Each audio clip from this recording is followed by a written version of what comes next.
Hello friends, welcome to spicy Singapore. இந்த வீடியோவில் என்னோட ஹேர் கேர் பற்றியும் என் பொண்ணுக்கு முடி கொட்டிகிட்டு இருந்த டைமில் நான் எப்படி அதிலிருந்து ரெக்கவர் பண்ணேங்கிறத பற்றியும் ஷேர் பண்ணியிருக்கிறேன். முடி ஒருத்தருக்கு நீளமாக இருக்குன்னா அதுக்கு அவங்க யூஸ் பண்ணுற எண்ணெயும் ஷாம்புவும் காரணமாக இருக்காதுன்னு ஏற்கனவே நான் ஒரு வீடியோவில் சொல்லியிருப்பேன். அவங்களோட ஜெனட்டிக்ஸ் படி நம்மளோட மூதாதையர்கள்ட்ட இருந்து பரம்பரையாக வர்ற ஒரு சில விஷயங்களில் இந்த முடியும் ஒன்று. இப்போ எங்கள் வீட்டையே எடுத்துக்கிட்டோன்னா எங்கள் ஆத்தாவுக்கு, அதாவது எங்கள் அம்மாவோட அம்மா, அவங்கள நாங்கள் ஆத்தான்னு தான் சொல்லுவோம். அவங்களுக்கு முடி அவ்வளோ நீளமாக முழங்கால தாண்டியுமே இருக்கும். ஆனால் எங்கள் அம்மாவுக்கு அந்த அளவுக்கு முடி நீளமாக இருக்காது. எனக்கு என் தங்கச்சிக்கு 2 பேருக்குமே எங்கள் ஆத்தா மாதிரி நல்ல நீளமான முடி. இது என் தங்கச்சியோட கல்யாணத்தப்போ எடுத்த ஃபோட்டோ. என் முடியை விடவும் இன்னும் திக்காகவும் சாஃப்டாகவும் இருக்கும். இப்போது இவ்வளோ நீளம் வச்சுக்கிறது இல்லை, மெயின்டைன் பண்ணுறது கொஞ்சம் கஷ்டமாக இருக்குன்னு சொல்லிட்டு ஓரளவுக்கு மேலே கட் பண்ணிடும். எல்லாருக்கும் அவங்க தாத்தா பாட்டிக்கிட்ட இருந்து இதெல்லாம் பாஸ் ஆகுமான்னா கிடையாது. ஒரு சில பேருக்கு தான் இந்த மாதிரி அமையும். முடி மட்டும் இல்லை, அவங்களோட வேறு ஒரு சில கேரக்டர்ஸும் கூட நமக்கு இன்ஹெரிட் ஆகி வர்றதுக்கு சான்சஸ் இருக்குது. சில பேருக்கு அம்மா அப்பா மாதிரியே இருக்கும். ஒரு சில பேருக்கு மற்ற ரிலேட்டிவ்ஸ் கிட்ட இருந்து சில விஷயங்கள் தொடர்ந்து வரலாம், இல்லைன்னா வராமையும் கூட போகலாம். அந்த மாதிரி ஜெனட்டிக் சம்மந்தப்பட்ட விஷயங்கள் எல்லாம் நம்மளால் அக்யூரேட்டாலாம் சொல்ல முடியாது.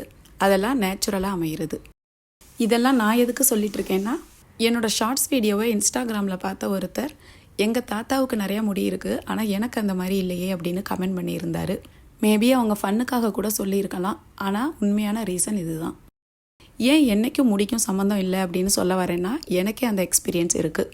அப்போது நாங்கள் ஸ்கூல் படிக்கிற டைம்லலாம் நார்மல் தேங்காய் எண்ணெயை தான் தலையில் அப்ளை பண்ணுவாங்க. அதோட தென்னந்தோப்பு இருக்கிறதுனால தேவையான எண்ணெய் எல்லாமும் எப்போவுமே வீட்டிலேயே ஆட்டிடுவாங்க. சின்ன பிள்ளைங்களாக இருக்கிற வரைக்கும் அம்மா இல்லைன்னா ஆத்தா யாராவது அந்த எண்ணெயை தலையில் தடவி தான் ஜடை பின்னி ஸ்கூலுக்கு அனுப்பிவிடுவாங்க. அப்புறம் கொஞ்சம் பெரியவங்களாகி நாங்களாக தலை சீவ ஆரம்பிக்கும்போது தலையில் லைட்டாக தான் எண்ணெயை வச்சுப்போம். கல்யாணம் ஆகி இங்கே வந்ததுக்கப்புறம் என்னோடய ஃபஸ்ட்டு குழந்தை பிறந்து அதுக்கு 1 வயசு இருக்கும்போது இங்கே தான் நான் முடியை ரீபாண்டிங் பண்ணினேன். அப்போ தான் ஃபஸ்ட் டைமாக முடி ஸ்ட்ரைட்னிங் பண்ணதுனால எப்படி கேர் பண்ணிக்கணுங்கிறதெல்லாம் எனக்கு தெரியாது. அதனால் எனக்கு ரீபாண்டிங் பண்ணிவிட்ட அந்த சைனீஸ் லேடிக்கிட்டேயே கேட்டேன். அவங்க ஃபஸ்ட்டு சொன்ன விஷயமே தலையில் எண்ணெயே வைக்கக்கூடாதுங்கிறது தான். முடி ஸ்ட்ரைட் பண்ணுறதுக்கு முன்னாடி வரைக்கும் நம்ம நார்மல் தேங்காய் எண்ணெய் தான் தலையில் லைட்டாக அப்ளை பண்ணுவேன். அவங்க சொன்னதுக்கப்புறம் சுத்தமாக விட்டாச்சு. அப்போது பர்மனெண்ட் ஸ்ட்ரைட்னிங் தான் பண்ணியிருந்தேன். முடி வளர ஆரம்பித்ததும் பழையபடி நார்மல் ஆகிடுச்சு. அதுக்கப்புறம் எந்த ஒரு ஹேர் ட்ரீட்மெண்ட்டும் பண்ணலை. அப்போயிலேருந்து தலையில் எண்ணெய் அப்ளை பண்ணுறத சுத்தமாக விட்டாச்சு. கிட்டத்தட்ட 15 வருஷத்துக்கும் மேலேயே ஆகுது. ஆனால் அதுக்கப்புறம் எனக்கு ஒன்றும் பெருசாக எந்த ஒரு டிஃப்ரென்ஸுமே தெரியல. முடி கொட்டுறதோ இல்லை ட்ரை ஆகுறதோ அந்த மாதிரியெல்லாம் எதுவுமே நடக்கலை. நார்மலாக எப்பவும் இருக்கிற மாதிரி தான் இருந்துச்சு. இந்த மாதிரி லாங் ஹேரை மெயின்டைன் பண்ணுறது கொஞ்சம் கஷ்டமான வேலை தான். ஓப்பன் ஹேராக விட்டோன்னா சிக்கல் அதிகமாக வரும். அதனால் எப்போவுமே ஜடை பின்னிடுவேன். ஸ்ப்ளிட் எண்ட்ஸ் இருந்தாலும் இல்லைன்னாலும் 3 மாதத்துக்கு ஒரு தடவை லைட்டாக கொஞ்சம் முடியை வெட்டி விட்டுருவேன். வீட்டில் இருக்கும்போது மோஸ்ட்லி ஜடை பின்னி கொண்டையை போட்டுடுறது. ஏன்னா நம்ம நடக்கும்போது ஜடை அசைகிறதுனால அடிப்பக்கத்தில் உள்ள முடியெல்லாம் ஒரு மாதிரி ரஃப்பாக மாறிடும். முடி கொட்டுறதை நிறுத்துறதுக்கு என்ன சொல்யூஷன் அப்படின்னா, எல்லாருக்கும் ஒரே மாதிரியான ரீசனால் முடி கொட்டாது. ஒவ்வொருத்தங்களுக்கும் ஒவ்வொரு காரணத்தினால முடி கொட்டலாம். சில பேருக்கு பாடி ஹீட்டால் முடி கொட்டும், சில பேருக்கு பொடுகு அதிகமாக இருந்தாலும் கொட்டும். எல்லாத்தையும் விட முக்கியமான ஒன்று, உடம்புல போதுமான அளவு சத்துக்கள் இல்லைனாலும் முடி கொட்டுறதுக்கு அதிக சான்சஸ் இருக்குது. தலையை அலசும்போது சுடுதண்ணி யூஸ் பண்ணக்கூடாது. எப்போவும் நம்ம நார்மல் பச்சை தண்ணியில் அலசினாலே போதும்.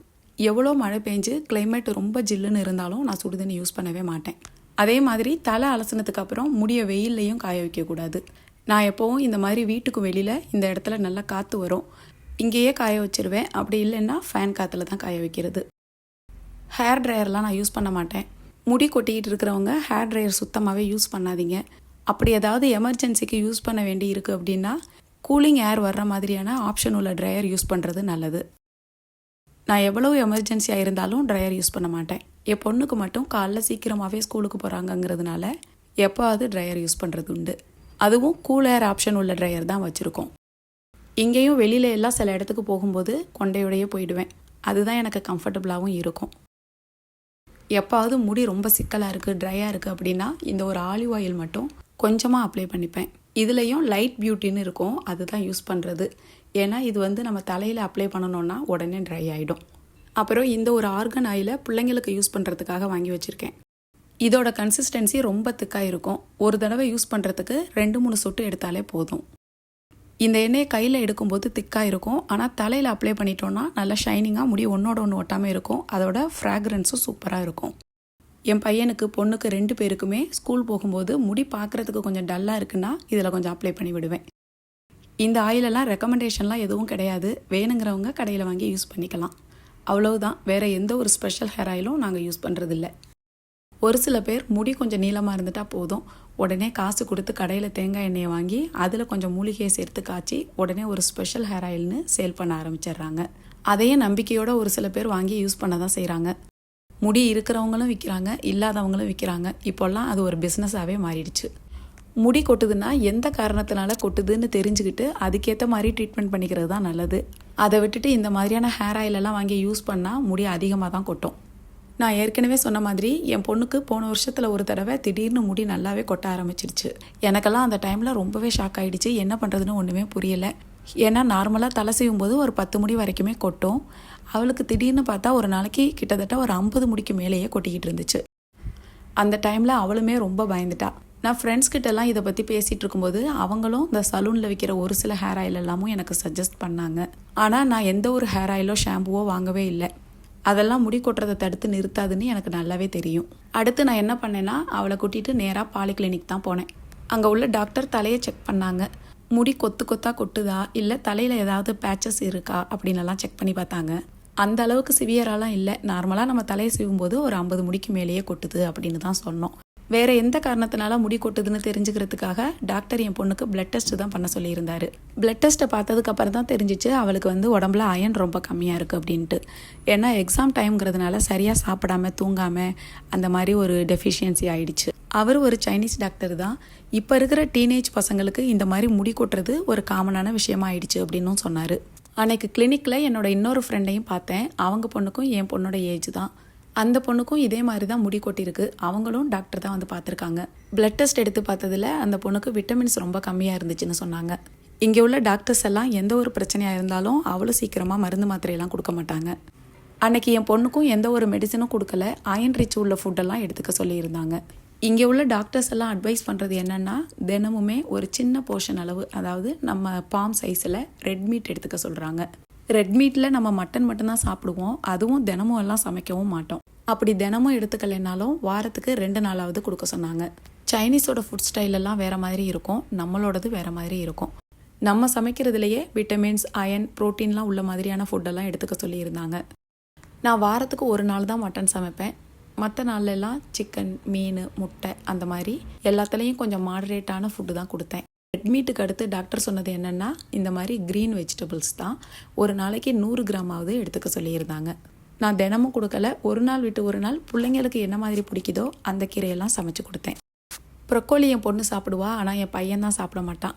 வாரத்துக்கு 2 நாளாவது அதை குக் பண்ணி கொடுத்துருவேன். பூண்டு, மிளகுத்தூள், உப்பு மட்டும் போட்டு வதக்கினாலே போதும், இது ரொம்ப நல்லாயிருக்கும்.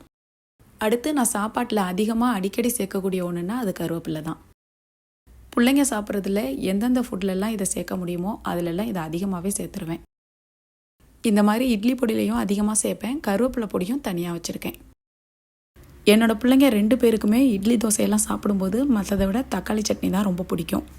இந்த மாதிரி தக்காளி சட்னி, துவையல் எது அரைச்சாலும் அதிலெல்லாம் ஒரு கைப்பிடிக்கு மேலேயே கருவேப்பிலையை சேர்த்துடுவேன். நல்லா வதக்கிட்டோன்னா கருவேப்பிலையோட பச்சை வாசனை இருக்காது. பிள்ளைங்களுக்கு இது ரொம்பவே பிடிக்கும். அதனால் தினமுமே இதை அரைச்சிடுவேன். பிள்ளைங்களுக்கு மட்டும் இல்லை, நம்ம பெரியவங்க சாப்பிட்றதுலையும் கருவேப்பிலை எந்த அளவுக்கு சேர்க்க முடியுமோ அவ்வளவு சேர்த்துக்கிறது நல்லது. நான் இந்த பிரண்டை துவையல்லையும் எப்போவுமே ஒரு கைப்பிடி அளவு கருவேப்பிலையை வச்சு தான் அரைப்பேன். அடுத்து என் பொண்ணோட ஹேர் ஃபால் கண்ட்ரோலுக்கு என்ன மாதிரியான ட்ரிங்க்ஸ் எல்லாம் கொடுத்தேன்னு பார்க்கலாம். ஃபஸ்ட்டு இந்த ஒரு கேரட் பீட்ரூட் ஜூஸ் தான். இது 2யும் கொஞ்சமாக தண்ணி ஊற்றி அரைச்சி அப்படியே பிழிஞ்சு கொடுத்துருவேன். இதில் சுகர் எல்லாம் எதுவும் ஆட் பண்ணுறதில்ல. இதை ஒரு நாள் விட்டு ஒரு நாள் எப்படியும் வாரத்துக்கு 4 நாள் கொடுத்துருவேன். அவளுக்கு இது சுத்தமாக பிடிக்காது, வேறு வழி இல்லை, குடிச்சு தான் ஆகணுங்கிறதுனால கண்ணை மூடிட்டு அப்படியே குடிச்சிருவா. இதில் ஒரு ஐஸ் க்யூப்பை மட்டும் போட்டு 200 ml குறையாமல் கொடுத்துருவேன். இப்போல்லாம் அவளுக்கு அரைக்கும் போதே நானுமே இதில் ஒரு கிளாஸ் எடுத்துக்கிறது. இதில் கொஞ்சமாக இஞ்சியும் லெமனும் ஆட் பண்ணி குடித்தாலுமே ரொம்ப நல்லாயிருக்கும்.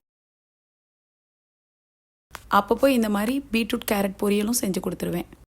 சாப்பாட்டால் தான் சரி பண்ண முடியும், வேறு வழி இல்லைங்கிறதுனால அவளுமே ஓரளவுக்கு பயந்து எல்லாத்தையுமே எடுத்துக்கிட்டா.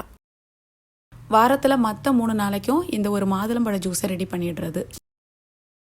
இதில் ஒரு 100 ml போல் பாலை ஊற்றி அரைச்சி அப்படியே ஃபில்டர் பண்ணி கொடுத்துருவேன். அடுத்து நான் தினமும் கொடுக்குற ட்ரிங்க் வந்து சோயா மில்க் தான். முன்னாடியெல்லாம் நான் இந்த ஒரு நியூட்ரி சோய் மில்க் தான் வாங்கிட்டு இருந்தேன். இது என்ன ஆகுதுன்னா ஓப்பன் பண்ணி ஒரு 2 நாளுக்குள்ளேயே ஃபினிஷ் பண்ணிடணும். அப்படி இல்லைன்னா தயிர் மாதிரி ஆயிடுது. 2 நாளில் இந்த 1 லிட்டர் பாலை குடிக்கவும் முடியாது. எனக்கும் இது அந்த அளவுக்கு பிடிக்காது.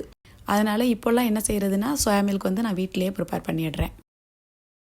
இது வந்து 1/2 லிட்டர் பேக்கு. டாக்டர் என்கிட்ட தினமுமே இந்த மாதிரி ஒன்று எடுத்துக்கணும் அப்படின்னு சொன்னாங்க. நான் ஆல்ரெடி ப்ரோட்டீன் ரிச் உள்ள ஃபுட்டெல்லாம் கொடுக்கறதுனால ஒரு நாளைக்கு 200 ml மட்டும் கொடுப்பேன். இந்த சோயாபீன்ஸை ஊற வச்சு அரைக்கும் போது அதோட தோலை வேணும்னா ரிமூவ் பண்ணிக்கலாம், இல்லைன்னா தேவையில்லை. 1 கப் அளவு சோயாபீன்ஸில் 1 லிட்டருக்கு மேலேயே பால் எடுக்கலாம். இந்த பாலை அடுப்பில் வச்சு ஒரு கொதி வந்ததும் ஆஃப் பண்ணி ஆறுனதுக்கப்புறம் நம்ம கண்டெய்னரில் ஸ்டோர் பண்ணிக்கலாம். தினமும் தேவையானதை எடுத்து அதில் கொஞ்சமாக சுகர் ஆட் பண்ணி கூலிங்காகவும் கொடுக்கலாம். அப்படி இல்லைன்னா கொஞ்சம் வார்ம் ஆக்கியும் எடுத்துக்கலாம். அப்புறம் தினமுமே ஏதாவது ஒரு டைமில் இந்த மாதிரி ட்ரை ஃப்ரூட்ஸு நட்ஸு அதெல்லாம் கொடுத்துருவேன். இது பேக்டு ஆல்மண்ட் தான், அதனால் அப்படியே சாப்பிட்லாம், ஊற வைக்க வேண்டியதில்லை. கூடவே ஒரு வெள்ளரிக்காயும் கட் பண்ணி வச்சு கொடுத்துருவேன். அடுத்து இந்த ஒரு ஸ்வீட் பொட்டேட்டோ தான். இதுவும் ஹெல்த்துக்கு ரொம்ப நல்லது. இது இங்கே நிறைய வெரைட்டிஸில் கிடைக்கும். பர்பிள், எல்லோ, ஆரஞ்சு அப்படின்ட்டு எல்லாமே நல்லது தான். பிள்ளைங்களுக்கு அப்பப்போ கொடுக்கலாம். இந்த மாதிரி ஸ்வீட் பொட்டேட்டோவெல்லாம் தண்ணியில் வேக வைக்கிறத விட ஸ்டீம் பண்ணுறது ரொம்ப நல்லது. அதில் உள்ள சத்துக்கள் எல்லாம் அப்படியே கிடைக்கும். என்ன ஃப்ரூட்ஸ் இருக்கோ அதையும் கட் பண்ணி வச்சு ஒவ்வொரு நாளைக்கும் ஒவ்வொரு காம்பினேஷனில் கொடுத்துருவேன். இந்த வருஷம் என் பொண்ணுக்கு A levels எக்ஸாம் இருக்குது. அவங்களுக்கு படிக்கிறதுக்கு தான் டைம் சரியாக இருக்குது. அதனால் நம்ம தான் கொஞ்சம் பார்த்து அப்பப்போ கொஞ்சம் ஹெல்த்தியரான ஃபுட்டெல்லாம் கொடுக்க வேண்டியிருக்கு. முடி கொட்ட ஆரம்பித்ததுலேருந்து இந்த மாதிரி ஹெல்த்தியான ஃபுட்டு காம்பினேஷன் தான் நான் கொடுத்துட்ருக்கேன். கரெக்டாக நான் கொடுக்க ஆரம்பித்து 2 மாதத்துலேயே நல்ல இம்ப்ரூவ்மெண்ட் தெரிஞ்சுது. முடி கொட்டுறது 3ஆவது மாதம் கம்ப்ளீட்டாக ஸ்டாப் ஆகிடுச்சு. இந்த மாதிரி ட்ரை ஃப்ரூட்ஸ் நட்ஸ் எல்லாம் பிள்ளைங்க அப்படியே சாப்பிட்டுக்கிட்டாங்கன்னா கொடுத்துடலாம். அப்படி இல்லைன்னா லட்டு மாதிரி ரெடி பண்ணி வச்சுக்கிட்டும் ஒன்று கொடுக்கலாம். இது உடம்புக்கு ரொம்ப நல்லது. பிள்ளைங்க பெரியவங்க எல்லாருமே சாப்பிடலாம். இதில் நிறைய ஹெல்த் பெனிஃபிட்ஸ் இருக்குது. முடி கொட்டுறதும் நல்லா கண்ட்ரோல் ஆகும். இதில் சன்ஃப்ளவர் சீடு, பம்கின் சீடு, அப்புறம் வால்நட்ஸு, எள்ளு வேணும்னா ஆட் பண்ணிக்கலாம். அந்த ஃப்ளேவர் பிள்ளைங்களுக்கு பிடிக்காது அப்படின்னா அதை எடுத்துடலாம். எல்லாத்தையும் ட்ரை ரோஸ்ட் பண்ணிவிட்டு காஞ்ச திராட்சையை சேர்த்து மிக்சியில் பல்ஸ் பண்ணி எடுத்து அப்படியே உருண்டை பிடிச்சி வச்சிட வேண்டியது தான். இதில் வெல்லம், சர்க்கரை, நெய் அந்த மாதிரி எதுவுமே ஆட் பண்ண தேவையில்லை. எல்லாத்தையும் ஒரு கண்டெய்னரில் போட்டு ஃப்ரிட்ஜில் ஸ்டோர் பண்ணிடணும். அதில் ஒரு நாளைக்கு 2 லட்டு வரைக்கும் எடுத்துக்கலாம். முடி கொட்டிகிட்டு இருக்க டைமில் ஹேர் ஆயில், ஹேர் பேக் அப்படின்னு தலையில் அப்ளை பண்ணோன்னா ரொம்ப தான் கொட்டும். அதுக்கு சத்தான சாப்பாடு எடுத்துக்கிட்டாலே போதும். சில பேருக்கு உடம்பு ஹீட் ஆனாலும் முடி கொட்டும். அவங்க வந்து தண்ணி நிறையா குடிக்கணும். என் பொண்ணுக்குமே ஒரு நாளைக்கு 2 லிட்டர் அளவுக்காவது குடிக்க சொல்லிடுவேன். இந்த பழம் இந்த சாப்பாடுன்னு கிடையாது. எல்லா காய்கறி பழத்துலையுமே நிறைய சத்துக்கள் இருக்குது. இந்த மாதிரி பச்சை பட்டாணி, கருப்பு கொண்டக்கடலை, நிலக்கடலை, அப்புறம் இந்த ஒரு தட்டைப்பயிறு, இது எல்லாத்தையுமே தினமும் கொஞ்சம் கொஞ்சம் அவிச்சு கொடுக்கலாம். இது எல்லாமுமே நமக்கு ஈஸியாக கிடைக்கக்கூடிய பொருட்கள் தான். அதோட இதில் எல்லாம் சத்துக்களும் அதிகமாக இருக்குது. தலையை ஒரு நாளைக்கு 2 தடவையாவது சீவி விடணும். முடியை சிக்கல் படாமல் பார்த்துக்கிறது ரொம்ப நல்லது. பிள்ளைங்க ஸ்கூலில் PE பீரியட் டைம்லலாம் 1 hour போல் வெயிலில் தான் நிற்கிற மாதிரி இருக்கும். சன்லைட்டு டைரெக்டாக தலையில் படுறதுனால வெளிப்பக்கத்தில் இருக்கிற முடியெல்லாம் கொஞ்சம் ப்ரௌன் கலராக மாறிடும். அதுக்கு தான் இந்த ஒரு ஆயில் ப்ரிப்பேர் பண்ணி வச்சுருக்கேன். இதை வாரத்துக்கு 2 நாள் அப்ளை பண்ணுறது. ஃப்ரெண்டு ஒருத்தங்க சொல்லி தான் இதை ஃபாலோ பண்ணிகிட்ருக்கேன். ரிசல்ட்டு 100% இல்லைன்னாலும் ஓரளவுக்கு இம்ப்ரூவ்மெண்ட் தெரியுது. 100 ml சுத்தமான தேங்காய் எண்ணெயில் 2 ஸ்பூன் அளவு கரிஞ்சீரகத்தை சேர்த்து லோ ஃப்ளேமில் அடுப்பில் வச்சிடணும். 10 நிமிஷத்துக்கு அது அப்படியே இருக்கணும். ரொம்ப எண்ணெயிலேருந்து புகை வர்ற அளவுக்கெல்லாம் ஹீட் பண்ணக்கூடாது. ஆறுனதுக்கு அப்புறம் அதை ஒரு பாட்டிலில் ஸ்டோர் பண்ணி வச்சுக்கலாம். இந்த எண்ணெயை தான் வாரத்துக்கு 2 நாளாவது தலை வாஷ் பண்ணுறதுக்கு முன்னாடி அப்ளை பண்ணி விடுவேன். மோஸ்ட்லி வாரத்தில் 2 நாளைக்கு அப்ளை பண்ணிவிடுவேன். சில வாரத்தில் 1 நாளைக்கு தான் பண்ண முடியும். பிள்ளைங்களும் கொஞ்சம் ஃப்ரீயாக இருந்தால் தான் இந்த மாதிரி வேலையெல்லாம் நம்மளால் செய்ய முடியும். இதை ஒரு 2-3 மாதமாக தான் நான் ட்ரை பண்ணிகிட்ருக்கேன். ஆனால் ஓரளவுக்கு டிஃப்ரென்ஸ் தெரியுது. சில நேரத்தில் தலையில் இந்த சின்ன சின்னதாக ஒயிட் ஃப்ளேக்ஸ் மாதிரி தெரியும். முடிஞ்ச வரைக்கும் அது போல் ஃபார்ம் ஆகாத மாதிரி பார்த்துக்கிடணும். நம்ம தலை சீவும்போது கவனித்து பார்த்தாலே தெரியும். சின்ன சின்னதாக ஒயிட் கலரில் டஸ்ட் மாதிரி ட்ரெஸ்ஸில் ஒட்டி இருக்கும். இது வந்து தலை வாஷ் பண்ணும்போது ஸ்கேல்பில் யூஸ் பண்ணுற ஒரு ப்ரஷ்ஷு. ஷாம்பு அப்ளை பண்ணி இந்த ப்ரஷ்ஷை வச்சு தலை ஃபுல்லாகவும் அப்படியே ஸ்க்ரப் பண்ணி விடணும். இது சிலிக்கான் மெட்டீரியல் தான், தலைக்கு எதுவும் ஆகாது. விலையும் ரொம்ப கம்மி. ஆன்லைனில் தான் இதை வாங்கினோம். இதை வச்சு ஸ்க்ரப் பண்ணி வாஷ் பண்ணும்போது தலையில் பொடுகு, அழுக்கு அதெல்லாம் இருந்ததுன்னா கொஞ்சம் கொஞ்சமாக ரிமூவ் ஆகிடும். அடுத்து நான் யூஸ் பண்ணுற ஷாம்பு பற்றி கேட்டிருந்தீங்க. ஒரு குறிப்பிட்டதுன்னு இல்லை, எல்லா ஷாம்புவுமே நான் யூஸ் பண்ணுவேன். இப்போது இந்த ஒரு டவ் ஷாம்பு தான் யூஸ் பண்ணிகிட்ருக்கேன். கண்டிஷ்னரும் இது வரைக்கும் எதுவும் போட்டதில்லை. இப்போ ட்ரை பண்ணி பார்க்கலான்னு இதை வாங்கியிருக்கேன். இந்த ஒரு செபாமெட் ஷாம்பு தான் இப்போதைக்கு என் பொண்ணு யூஸ் பண்ணிகிட்ருக்கா. கொஞ்ச நாளைக்கு முன்னாடி தலையில் லைட்டாக பொடுகு இருந்தது. இந்த ஷாம்பு யூஸ் பண்ண ஆரம்பித்ததுக்கப்புறம் அது கம்மியாயிடுச்சு. இன்னும் ஒரு முக்கியமான விஷயம் என்னென்னா, ஷாம்பு தலையில் அப்ளை பண்ணும்போது டைரெக்டாக அப்படியே எடுத்து தலையில் வைக்கக்கூடாது. ஷாம்புவில் கொஞ்சமாக தண்ணியை கலந்து அதுக்கப்புறம் தான் அப்ளை பண்ணணும். டைரெக்டாக ஷாம்புவை தலையில் வச்சா அது ஒரு லேயர் மாதிரி தலையில் ஃபார்ம் ஆகி வெள்ளை வெள்ளையாக ஃப்ளேக்ஸ் எல்லாம் வர ஆரம்பிக்கும். தலைக்கு மட்டும்தான் ஷாம்பு யூஸ் பண்ணுறது. முடிக்கெல்லாம் இந்த ஒரு ஹேர் மாஸ்க் தான் யூஸ் பண்ணிகிட்ருக்கா. இதை முடியில் அப்ளை பண்ணி 5லேருந்து 10 நிமிஷத்துக்கு அப்புறம் வாஷ் பண்ணிடணும். நாங்கள் முடிக்குன்னு எடுத்துக்கிறது இவ்வளவு தான். வேறு எதுவும் ஸ்பெசிஃபிக்காலாம் இல்லை. ஒரு தடவை ஸ்ட்ரைட் பண்ணது மட்டும்தான். வேறு எந்த ஒரு ஹேர் ட்ரீட்மெண்ட்டும் நான் பண்ணுறதில்ல. பிள்ளைங்களாக இருந்தாலும் பெரியவங்களாக இருந்தாலும் முடி கொட்டுனுச்சுன்னா எதனால் கொட்டுதுங்கிற காரணத்தை தெரிஞ்சுக்கிட்டு அதுக்கு தேவையான விஷயங்களை ஃபாலோ பண்ணுறது தான் நல்லது. அதிகமாக முடி கொட்டுனா டாக்டர்கிட்ட கன்சல்ட் பண்ணுங்கள். அதை விட்டுட்டு ஹேர் ஆயில், ஹேர் பேக்கெல்லாம் போட்டுட்டு இருந்தால் ரொம்ப தான் ஒஸ்ட் ஆகும். என்னோடய எக்ஸ்பீரியன்ஸை தான் இந்த வீடியோவில் ஷேர் பண்ணியிருக்கிறேன். ஏதாவது கேட்கணுன்னா கமெண்ட் பண்ணுங்கள். இந்த வீடியோ பிடிச்சிருந்தா லைக் பண்ணுங்கள், சப்ஸ்கிரைப் பண்ணுங்கள். தேங்க்யூ.